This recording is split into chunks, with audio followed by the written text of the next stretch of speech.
Salut à toutes et à tous, c'est Cam. On se retrouve aujourd'hui pour répondre au challenge du monde de Tada, c'est-à-dire piocher derrière moi 3 mangas au hasard et citer 3 défauts et 3 qualités. C'est parti. Donc tout d'abord, je vais tirer au hasard une case, c'est-à-dire que j'ai compté, donc derrière moi il y a à peu près 27 cases, il y en a 3 également dans le salon, puisque je commence un petit peu à plus avoir trop de place ici, donc je suis obligé de délocaliser un petit peu dans le salon. Donc ça fait 30 cases au total, et dans ces cases il y a à peu près 10 mangas à chaque fois, enfin ça dépend des cases. Par exemple on voit le Space Brothers derrière moi, il n'y a qu'un seul manga, Berserk il n'y en a pas beaucoup non plus, mais on va faire de 1 à 10, donc un premier tirage au sort de 1 à 30 et un deuxième tirage au sort de 1 à 10 pour trouver le manga. On va faire les 3 mangas d'un coup et après on va aller les chercher dans la mangatech. C'est parti. Donc tout d'abord, hop, on a le 25. Et ensuite, sur cette case-là, on aura le 3. Donc pour le premier manga, 25, donc c'est pas facile. 1, 2, 3, 4, 5, 6, 7, 8, 9, 10, 11, 12... 13, 14, 15, 16, 17, 18, 19, 20, 21, 22, 23, 24, 25. Et ensuite le numéro 3, donc ce sera Un ciel radieux. Manga de Jiro Taniguchi. Ensuite, pour le deuxième manga, on aura le 11, case 11, manga 10. On continue avec le deuxième. 1, 2, 3, 4, 5, 6, 7, 8, 9, 10, 11. Ce sera donc... on va pas faire le chiffre parce qu'il n'y a qu'un seul manga sur cette étagère. Donc ce sera My Hero Academia. Et pour le troisième manga, ce sera case 3 et manga numéro 7. Et pour le troisième, donc troisième case, 1, 2, 3 et septième manga. Je pense qu'on va revenir au début. 1, 2, 3, 4, 5, 6 et 7. Donc ce sera Evangelion. Ouais, il va me falloir un petit tabouret pour aller chercher celui-là. On commence donc avec Un ciel radieux. Donc Un ciel radieux, ça nous parle de quoi déjà? Ça nous parle de ces deux personnages, donc Kubota et Takuya. Kubota et Takuya, ils vont avoir un accident, donc lui est à moto et lui conduit une fourgonnette. Et un soir, ils vont avoir un accident. Lui va survivre, mais lui non. Mais par contre, l'esprit de ce personnage-là va aller dans l'esprit de ce personnage-là qui lui est vivant. Donc il va y avoir en fait une dualité entre ces deux personnages, puisque les deux personnages vont être à l'intérieur de ce personnage. En gros. Pour commencer avec les qualités déjà, ce dont je parle, c'est-à-dire cette dualité entre les deux personnages est très bien faite dans Un ciel radieux. On s'y perd pas. C'est ça qui est bien, parce que parfois avoir deux personnages dans un même corps, on peut s'y perdre. Et en fait, Taniguchi a fait une très bonne chose, c'est-à-dire que Takuya, donc ce personnage-là, est représenté avec un dessin normal, donc les cheveux noirs, etc. Et le personnage de Kubota, lui, est représenté souvent en fond et en gris. Donc on voit clairement que c'est, dans ce cas-là, l'esprit de Kubota qui parle quand cette ombre apparaît. Et ça, c'est très bien fait dans Un ciel radieux. Je vous en dis pas plus sur la dualité de sa personnage. C'est un one-shot, donc un seul tome chez Casterman. Et donc si je vous raconte un peu trop, c'est un petit peu dommage, puisque dans un one-shot, c'est justement le principe de pas trop en raconter. La deuxième qualité, moi c'est le style de Taniguchi qui est excellent et qui, en fait, ce réalisme... Alors, je vous montre une petite planche.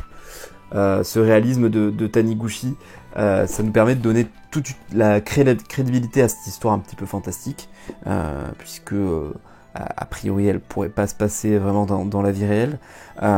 Et là on voit justement toute la crédibilité de ça, justement grâce à son style. Donc on revient un petit peu au point d'avant par rapport à comment il met en place la dualité de ces deux personnages, mais aussi dans son style tout simplement graphique.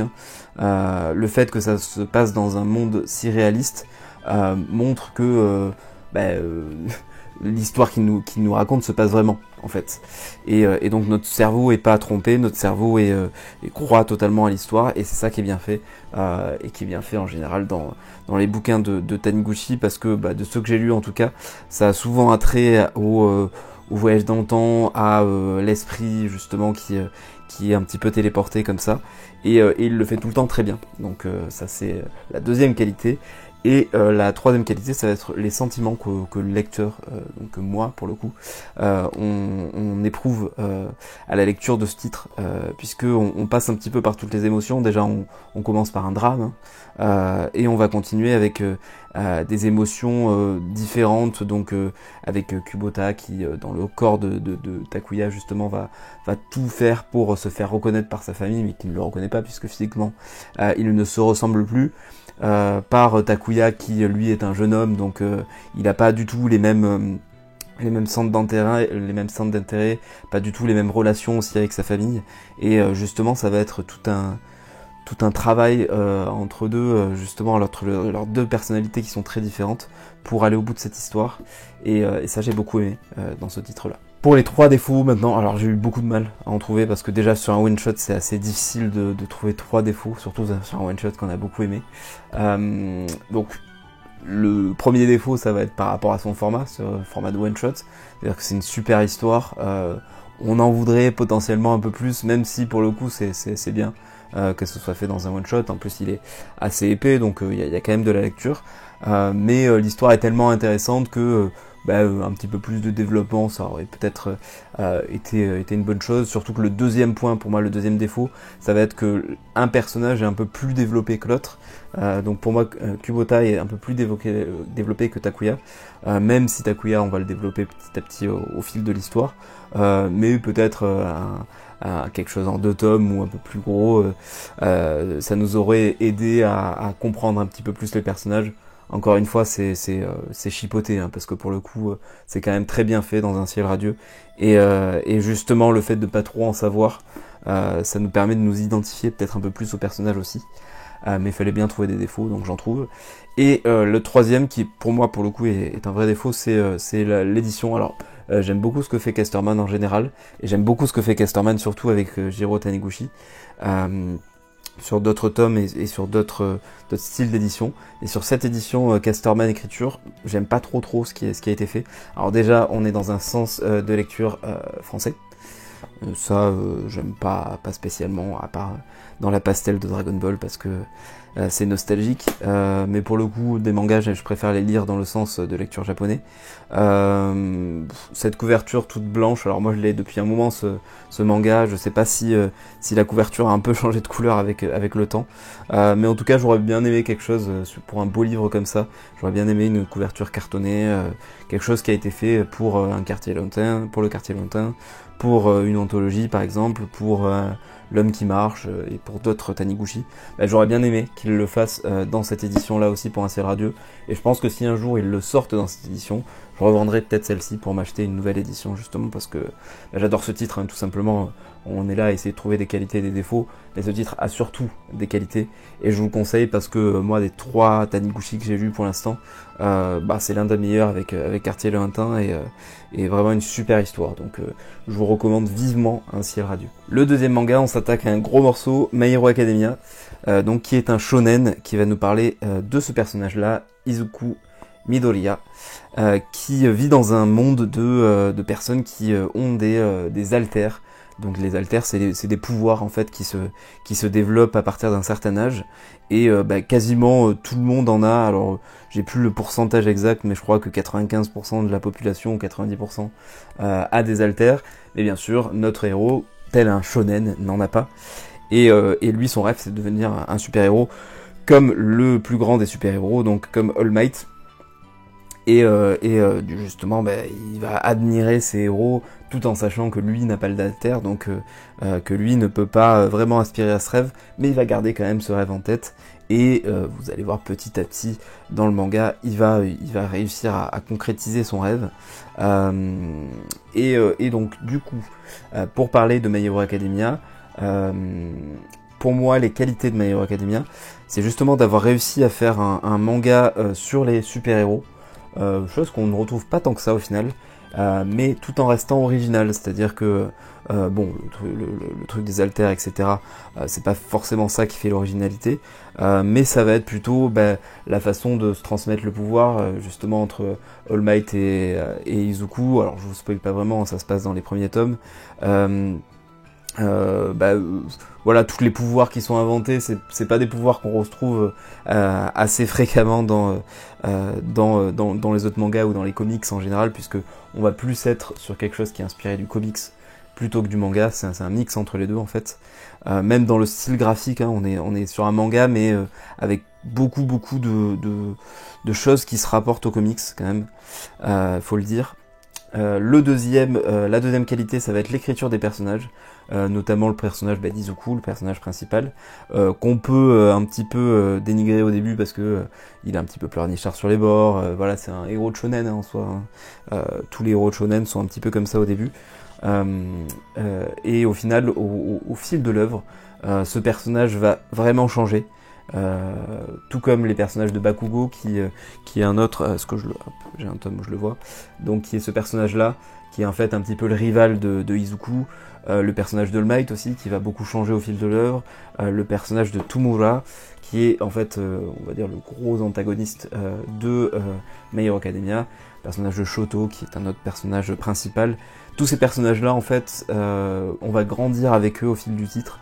Et c'est ça que j'aime en fait, c'est leur écriture qui paraît un peu basique au début et qui va en faire des personnages tellement développés qui deviennent un peu complexes et c'est ça que j'aime, mais une bonne complexité, hein, pas une mauvaise complexité et c'est ça que j'aime pour le coup dans les personnages dans My Hero Academia. La dernière qualité qui est la plus grosse qualité de ce manga, c'est le tournant que prend le manga à partir du tome 23 environ. Ça prend un tournant qui est rarement vu dans les mangas, c'est-à-dire que on prend le manga dans une totale autre perspective, avec la vue d'un autre personnage justement, plus du personnage principal, et ça change tout en fait. C'est à partir de là que l'auteur nous dit ok, maintenant on rentre dans un manga beaucoup plus mature, beaucoup plus dark, avec beaucoup plus de complexité justement, et soyez prêts. En fait, avant ça, on était certes dans un manga un petit peu plus adressé à un public jeune ou jeune adulte. Là maintenant, on est clairement, mais mon lectorat a grandi, mon lectorat veut quelque chose de plus adulte, je lui en donne. Et ça en fait pour moi l'un des meilleurs shonen actuellement. C'est ce tournant à partir du tome 23, parce que depuis ce tome 23, My Hero Academia, ça a pris une autre dimension. C'est devenu un shonen exceptionnel, là où avant c'était un bon shonen, mais qui n'allait pas justement dans cette catégorie de shonen exceptionnel. Maintenant c'en est un, et grâce à ce tournant. Et justement, parmi les trois défauts que je pourrais trouver à My Hero Academia, le premier, ça serait cette réputation qu'il peut avoir de manga pour les enfants, pour les jeunes. Quand on voit, notamment la couverture du premier tome, hein, ça crie pas je suis un manga qui devient un manga un petit peu pour adultes, ça crie je suis un manga pour tout public, et c'est bien parce que tous les publics peuvent lire My Hero Academia, justement. Mais justement, ce côté très shonen neketsu au début, et dans les premiers tomes est assez classique au final, hein, même si on va parler de super-héros, qui est un sujet qui revient pas si souvent que ça, et ben ça peut rebuter à commencer le manga et surtout à le continuer après la lecture de quelques chapitres. Mais je vous conseille de persévérer parce que My Hero Academia c'est très bien. Le deuxième défaut, ça va être un arc. Bon, chaque manga a des arcs un petit peu en dessous. Je pense à l'arc sur Foxy par exemple dans One Piece, peut-être dans Naruto pour comparer avec des shonen. L'arc sur la Grande Guerre qui est peut-être un peu long. Voilà, il y a tous les shonen ont un arc qui pêche un petit peu. Clairement dans My Hero Academia, l'arc de la fête de UA pour moi, il est clairement à bannir. Enfin, il a rien à faire là. Je trouve qu'il casse le rythme. Je crois qu'il dure 1 ou 2 tomes et en plus c'est un moment assez important du manga. Et je trouve qu'il casse totalement le rythme. Par exemple, j'ai tout relu My Hero Academia assez récemment et j'ai zappé ce passage parce que clairement, qu'on le lise ou pas, ça n'apporte rien au manga.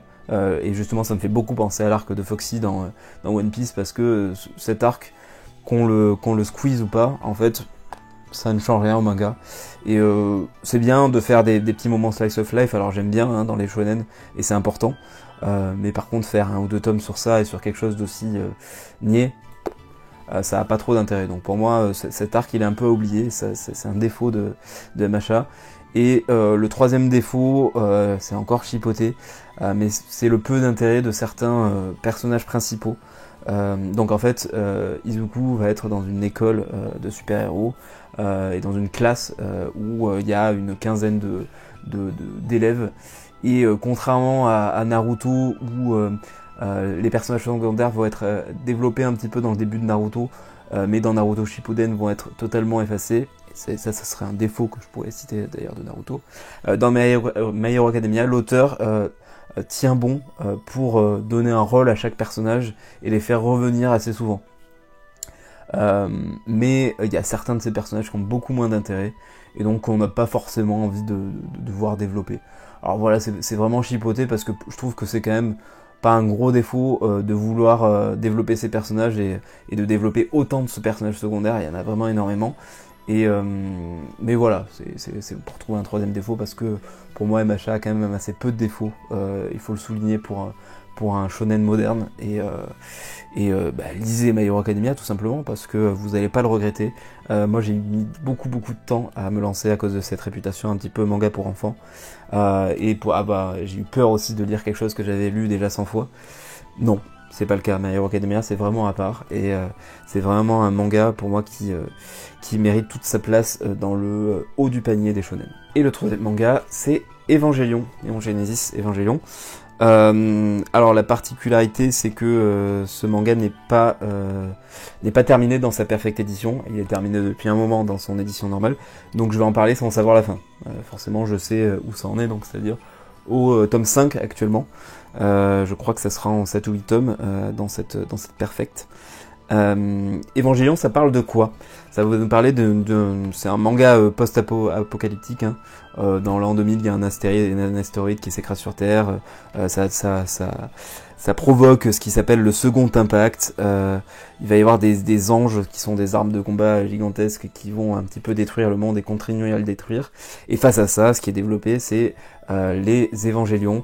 Donc c'est-à-dire que c'est des Eva, ça c'est aussi le surnom des évangélions, qui vont permettre de contrer en fait l'attaque de ces monstres. Notamment notre personnage principal, Shinji, va lui-même piloter un Eva. Donc voilà en gros pour le contexte. Donc les qualités pour moi de Evangelion, ça va être tout d'abord cette édition que je trouve très très belle chez Glénat. Voilà, bon, on a pu critiquer le trait, pas le trait, tout ça, moi ça me passe un petit peu au-dessus quand c'est aussi peu visible. Pareil, on peut critiquer les bandeaux verts de Glénat, ça me gêne pas, je trouve que ça va plutôt bien avec l'édition au final.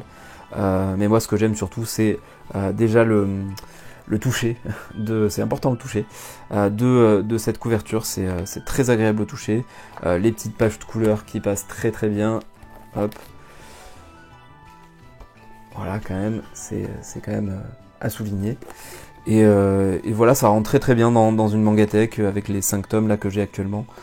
Franchement, rien à dire sur l'édition, c'est très qualitatif. La deuxième chose, ça va être l'intensité qui est apportée dans Evangelion, et notamment dans les combats. J'aime beaucoup ce qui est fait dans les combats dans Evangelion. Je trouve ça assez captivant pour le coup, et on perd très peu des rythmes au final dans ce manga. Alors c'est pas un manga très très long, je sais plus combien il fait dans son édition originale, mais vu que là on va à pas plus de 7-8 tomes, ça veut dire que c'est pas un manga très très long. Et justement, je trouve ça assez constant, en tout cas sur les 5 premiers tomes, puisque on s'ennuie jamais grâce au rythme qui est apporté notamment par les combats, mais aussi par le deuxième point positif, ou troisième point positif, c'est la relation entre les différents personnages, donc que ce soit entre Shinji et Rei, entre Misato et Ryoji. Je trouve que c'est assez bien développé pour le coup, et même si les personnages comme ça physiquement peuvent paraître froids, manquer un petit peu d'émotion, ils en sont pas dépourvus, et c'est justement cette dualité que j'aime bien, le fait qu'ils aient un trait assez froid, le trait de l'auteur est assez froid je trouve, mais au final ils ont des émotions comme tout le monde, ils sont dans un univers post-apocalyptique, mais le côté humain ressort toujours à chaque fois, et ça c'est ce que je trouve bien dans Evangelion. Au niveau des défauts, un petit défaut, ça va être le manque d'attache qu'on peut avoir pour le personnage principal, en tout cas que moi j'ai eu. J'ai du mal à le trouver à le trouver si exceptionnel. Je pense pas que c'est ce que veut nous faire transparaître l'auteur. Mais voilà, il y a d'autres personnages en fait dans Evangelion que je préfère à Shinji, au personnage principal. Ça va être le cas hein, dans d'autres shonen, dans d'autres seinen, où on ne préfère pas le personnage principal. Mais je trouve ça quand même important que le personnage principal soit l'un des personnages les plus aimés. Je sais pas si c'est le cas pour Evangelion, pour ma part c'est pas trop le cas.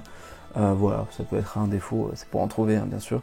Le deuxième, ça va être un manque de background de l'histoire qui s'est passée un peu avant. Alors, j'ai vu au dernier tome, au 5e qui est sorti, on commence à avoir un petit peu des explications. Encore une fois, je cite des défauts sans avoir fini l'œuvre, donc le défaut peut disparaître jusqu'à la fin de l'œuvre aussi. Mais pour le coup, on arrive direct dans le tranchant de l'histoire, en ayant eu juste, qu'est-ce qui nous explique l'histoire, cette double page au début.